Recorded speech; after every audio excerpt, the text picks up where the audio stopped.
بسم اللہ الرحمن الرحیم۔ دوستو، آج ہم بات کریں گے روضہ رسول کے گنبد خضرا اور مسجد نبوی کی تعمیرات کے بارے میں۔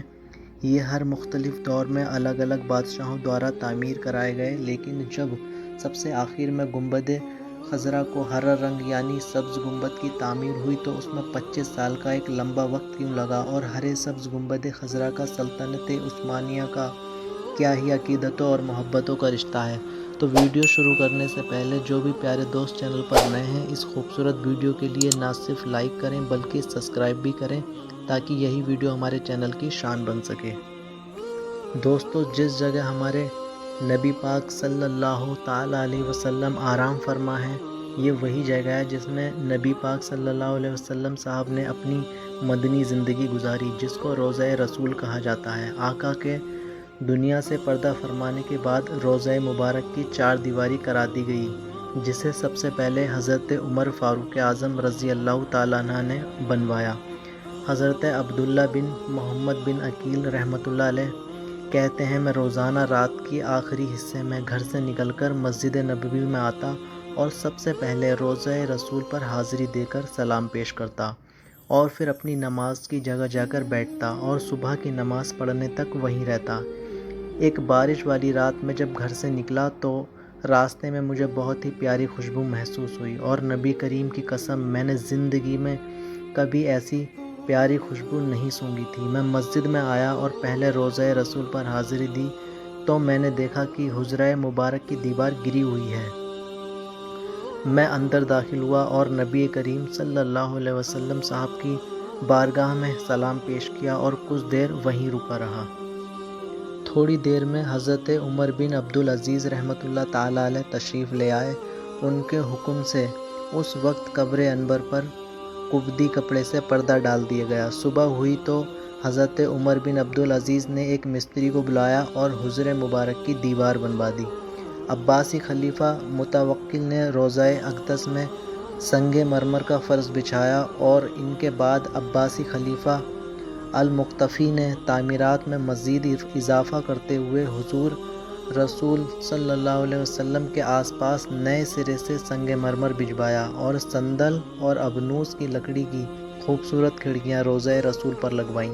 اس کے ساتھ ساتھ شفاف اور چمکدار پتھروں سے حرم نبوی کو سجایا گیا۔ اس کے بعد پھر عباسی خلیفہ المستجی بن امراللہ نے ہلکے نیلے رنگ کے ریشمی پردے تیار کروائے، اور ان پردوں کے کونوں پر چاروں خلفاء حضرت ابوبکر، حضرت عمر، حضرت عثمان اور حضرت علی رضی اللہ تعالیٰ عنہ کے نام لکھوائے اور اسے روضہ رسول میں لگوایا۔ اس کے بعد حکیم ابو الحجاج نے باریک سفید مصری کپڑے سے بنا پردہ ڈالا، جس پر لال اور زرد رنگ کی ریشم کی نقش و نگار اور یاسین شریف تحریر کی گئی تھی۔ پھر 668 ہجری میں سلطان رکن الدین ویپرس نے سب سے پہلے روضہ رسول پر ارد گرد جالیاں لگوائیں، اور آگے چل کر 678 ہجری میں سلطان منصور قلابون صالح نے سب سے پہلے اس عمارت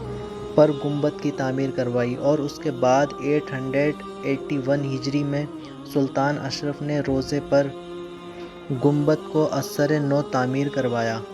اس کے بعد آنے والے مسلمان سلاطین اور بالخصوص ترک بادشاہوں نے اہتمام اور تمام دل نوازیوں کے ساتھ مسجد نبوی کی تعمیر تو کروائی، مگر روضہ رسول کی تعمیر ویسے ہی رہی۔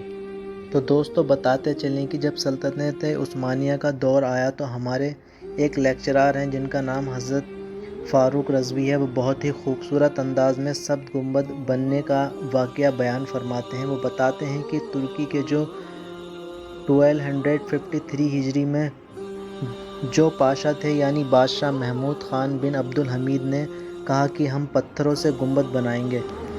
حالانکہ پہلے لکڑی کا گنبد تھا، اور انہوں نے حکم دیا کہ دنیا کے بہترین کاریگروں کو بلایا جائے۔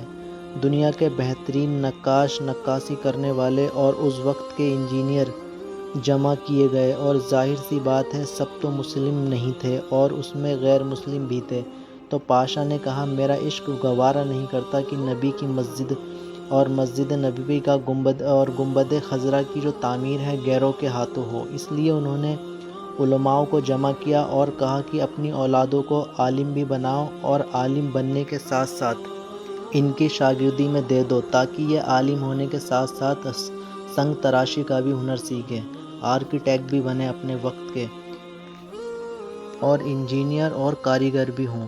پھر جب یہ ٹیم تیار ہو تو میں ان کے ہاتھوں اپنے گنبد خضرا کی تعمیر کا ارادہ رکھوں، بھلے ہی اس کے لیے ہمیں انتظار کرنا پڑے۔ انتظار ہمیں منظور ہے۔ پھر علماء نے اپنی اپنی اولادیں ان کی شاگردی میں دے دیے۔ ایک طرف وہ انجینئر، آرکیٹیکٹ، کاریگر بھی بن رہے تھے اور حفاظ قرآن بھی بن رہے تھے، اور بتاتے چلیں کہ 25 سال کا ایک عرصہ گزرا۔ 25 سال تک ترکی کے پاشا نے انتظار کیا، اور 25 سال کے بعد اب جو کاریگروں کی ٹیم تیار ہوئی، سب سنی صحیح العقیدہ مسلمان تھے، سب حافظ قرآن بھی تھے، اور ساتھ میں وقت کے بہترین کاریگر بھی تھے۔ 7 یا 10 میل مسجد نبوی سے، روضہ رسول سے ایک سینٹر قائم کیا گیا۔ کہا گیا کہ پتھر یہاں تراشے جائیں، روضہ رسول کے آس پاس نہیں تراشے جائیں، کیونکہ پتھر کے تراشنے سے جو آواز پیدا ہوتی ہے اس سے بھی رسول کو تکلیف ہوگی۔ یہ محبت تھی ان کے۔ پتھروں کو ہتھوڑوں سے یہاں نہیں مارا جائے، پتھر یہاں نہ چھیلے جائیں۔ پتھر وہاں دور سینٹر میں چھیلے جاتے اور نقاشی بھی وہیں ہوتی۔ گاڑیوں پر لاد کر پتھر لائے جاتے، نصب کیے جاتے، اور ظاہر سی بات ہے کبھی ماپ بڑا چھوٹا ہو جاتا۔ اب بڑا ہو گیا، پتھر کو تراشنے کی ضرورت ہے، جانتے ہیں کہ بس تھوڑی 2-4 ہتھوڑی چھوٹی چھوٹی ماریں گے، پتھر برابر لیول میں آ جائے گا اور نصب ہو جائے گا، مگر اجازت نہیں تھی کہ وہاں تھوڑی سی بھی ہتھوڑی چلائی جائے۔ ہتھوڑی چلانے کی روضے پر اجازت نہیں، شور کرنے کی اجازت نہیں، تھوڑا سا بھی مارنے کی ضرورت نہیں۔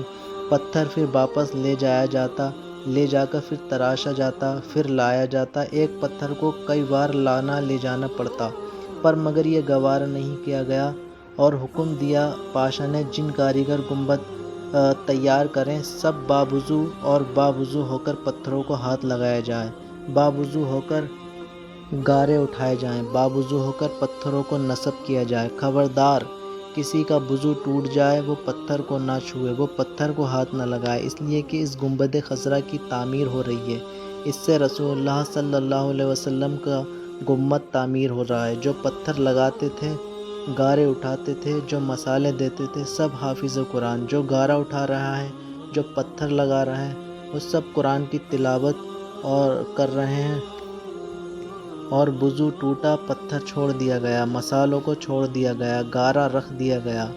جو وضو نہیں کرتا، کام اور پتھروں کو ہاتھ نہیں لگاتا۔ اتنی پاکیزگی کے ساتھ، اتنی محبت کے ساتھ، اتنی الفت کے ساتھ گنبد خضرا تعمیر کیا گیا۔ دوستو، اس گنبد پر سبز رنگ کر دیا گیا، اور اس سبز رنگ کی وجہ سے اسے گنبد خضرا کہا جاتا ہے۔ عربی زبان میں سبز کو خضرا کہتے ہیں۔ یہ گنبد اسی رنگ پر چلا آ رہا ہے اور سبھی عاشقوں کی ٹھنڈک ہے۔ اللہ تعالیٰ سے دعا ہے کہ اللہ پاک ہمیں حضور صلی اللہ علیہ وسلم صاحب کی بارگاہ میں حاضر ہو کر صلاۃ و سلام پڑھنے کی اور گنبد خضرا کی زیارت کرنے کی سعادت نصیب فرمائے۔ دوستو، ایسے ہی ہسٹوریکل ویڈیوز دیکھنے کے لیے چینل کو سبسکرائب کریں، اور ملتے ہیں اگلی ویڈیو میں۔